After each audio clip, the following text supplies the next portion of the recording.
बाबू हम लोगों के बीच एक शारीरिक रूप से मौजूद नहीं, लेकिन उनकी जो विचारधारा है आज भी हर गांव में, हर गली में, हर मोहल्ले में, हर किसी के दिल में जिंदा है। और आज फिर से अगर कोई लड़ाई हम लोग लड़ने जा रहे हैं तो जगदेव बाबू का सपना अधूरा नहीं रहना चाहिए, क्योंकि उन्होंने कहा था प्रतिनिधित्व में समानता चाहिए और संसाधनों में हिस्सेदारी चाहिए।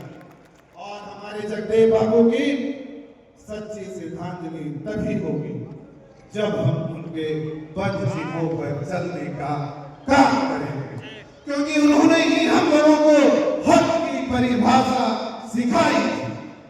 और अगर हमें सत्ता में आना है और हमें अपनी हिस्सेदारी की लड़ाई लड़ना है तो हमें सम्राट अशोक और जगदेव बाबू दोनों के पद चिन्हों पे चलने की जरूरत है।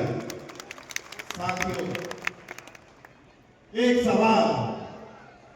सवाल वर्षों से मेरे सीने में दबी है और मेरी आत्मा मुझसे सवाल करती है कि क्या हमारे समाज को वो हक और हिस्सेदारी मिली जिसके हम हकदार थे। साथियों, तो इसका जवाब आप सभी को पता है।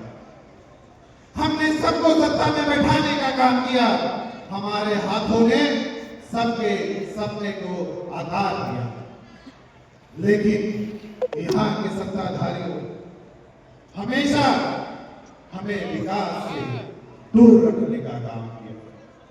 चुनाव आए, वादे हुए, वादा किया गया तुम्हें तुम्हारा हिस्सेदारी मिलेगा, लेकिन चुनाव आए और उनके वादे टूटे।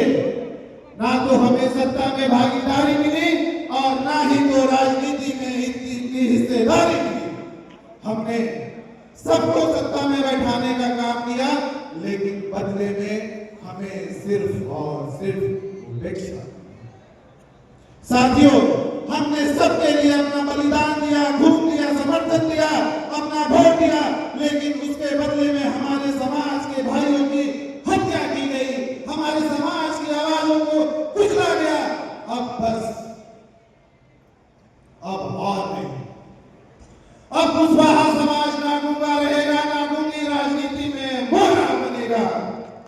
साथियों,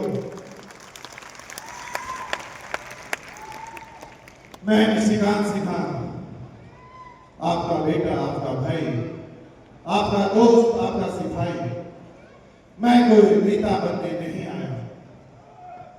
मैं सिर्फ और सिर्फ आपकी आवाज बनने आया हूं, आपका सम्मान बनने आया हूं, आपका प्रतिकार बनने आया हूं। और साथियों, मैं यहाँ कोई राजनीति समझौता करने नहीं आया। मैं यहाँ कोई राजनीति समझौता करने नहीं आया हूं।